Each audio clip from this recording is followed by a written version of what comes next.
Alam nyo ba, ang mga salita ng isang lider, yung mga utos niya, mga pagbabanta, kahit yung mga biro niya, ay pwedeng maging pinakamatibay na ebidensya sa isang pandaigdigang hukuman.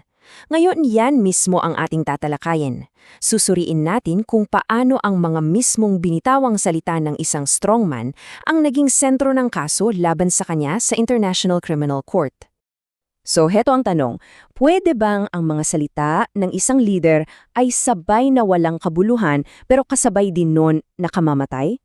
Well, yan mismo ang tanong na sinasagot sa isang napaka-high stakes na kaso sa International Criminal Court laban kay dating Pangulong Rodrigo Duterte. At itong tanong na to, ito talaga ang pinakapuso ng buong pagdinig. Okay, so tara, simulan na natin. Dadalhin ko kayo kumbaga sa loob mismo ng courtroom. Pag-usapan natin yung confirmation of charges hearing para kay dating Pangulong Rodrigo Duterte na naganap noong Pebrero 2026. So ano ba itong confirmation of charges hearing? Para mas malinaw, hindi pa to yung trial mismo ha. Ito yung parang gate bago mag-full trial.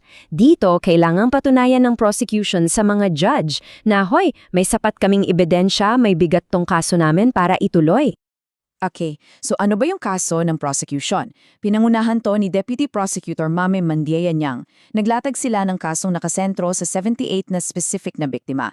Pero hindi lang ito tungkol sa 78 na yon. Sabi nila, bawat isa sa kanila ay representasyon ng isang mas malaking picture, isang malawakan at sistematikong pag-atake sa mga sibilyan. At alam nyo kung ano ang pinakamatibay na alas ng prosecution? Ang mga mismong salita ni Duterte. Dito nila binuo ang buong kaso nila sa mga public statements niya. Katulad na lang nitong quote na to, kung saan diretsahan niyang sinabi, ako lang ang may responsibilidad sa lahat ng yan. Napaka-powerful niyan sa isang korte. Okay, so malinaw yung atake ng prosecution, di ba? Ngayon naman, silipin natin kung paano sinagot yan ng kampo ng depensa. Let's look at their opening argument na binuo ng lead counsel niyang, si Nicholas Kaufman. Yung una nilang diskarte, simple lang. Ipininta nila si Duterte bilang isang leader na transparent. Sabi ng abogado niya, his word was his word and the people knew it. Ibig sabihin may isang salita raw siya. Kung anong sinabi niya, yun na yun at alam daw yan ng mga tao.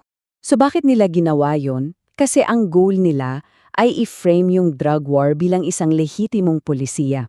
Isang public law enforcement policy na hindi patago. Gusto nilang sabihin na, hoy, hindi ito isang secret criminal conspiracy.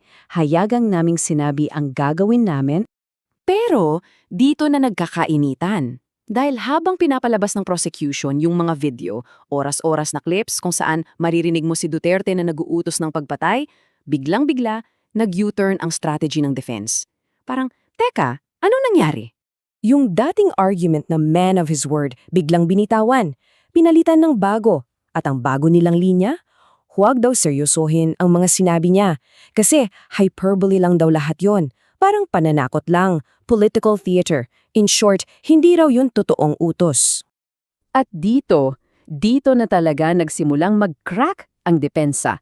At ang prosecution? Parang naghihintay lang sila.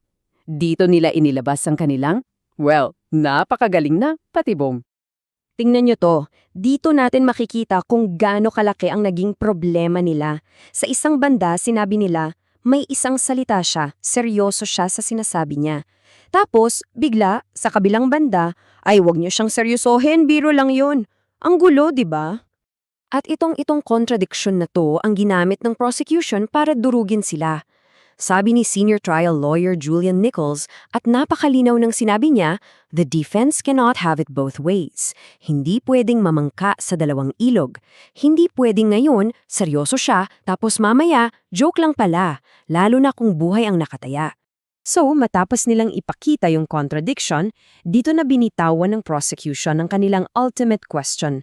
Isang tanong na nag-uugnay sa hyperbole defense sa napakasakit na katotohanan. Sabi nila, sige, kung biro lang lahat ng salita ng presidente, bakit libo-libo ang namatay? At para sagutin yung tanong na yon, hindi na kailangan ng maraming salita. Tingnan nyo lang tong data. Itong bar chart napakalinaw.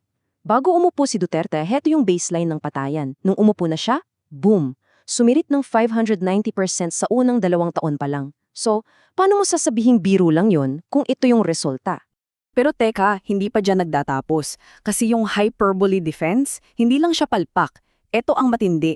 Sa kagustuhan nilang dumepensa, parang aksidente nilang napatunayan ng isang ibang krimen. At dito napapasok yung tinatawag na command responsibility. Ano to? Simple lang. Kahit hindi mo direktang inutos ang isang krimen, bilang leader, kung alam mo na nangyayari ito sa ilalim ng pamumuno mo at wala kang ginawa para pigilan, may pananagutan ka pa rin. Pananagutan mo ang hindi mo pag-awat. So, paano nila napatunayan yan nang hindi sinasadya? Ganito. Una, inamin mismo ng defense na inflammatory o mapanulsol yung mga salita. Pangalawa, inamin din nila na pwedeng ma-misinterpret ito ng mga pulis. Pero, at ito ang crucial, pangatlo, wala silang maipakitang ebidensya na sinubukan man lang ni Duterte na itama yung mga tauhan niya. Walang record ng disiplina. So, ano ang kinalabasan? Sila na mismo ang nag-argue na alam ni Duterte na pwedeng mauwi sa patayan ang mga salita niya at wala siyang ginawa para pigilan. At para mas maging malinaw, gaya ng sinabi ng legal expert na si Mel Santamaria, ang pagpapabaya na itama ang mga tauhan mo, sineseryoso ang biro mo, hindi lang yan basta pagkakamali. Sa international law, krimen mismo yan. Kaya sa huli, ito ang tanong na naiwan sa atin. Paano mo nga ba idedepensa ang isang tao kung siya mismo sa pamamagitan ng sarili niyang mga salita at ng mga argumento ng sarili niyang abogado ang nagiging pinakamatibay na testigo laban sa sarili niya?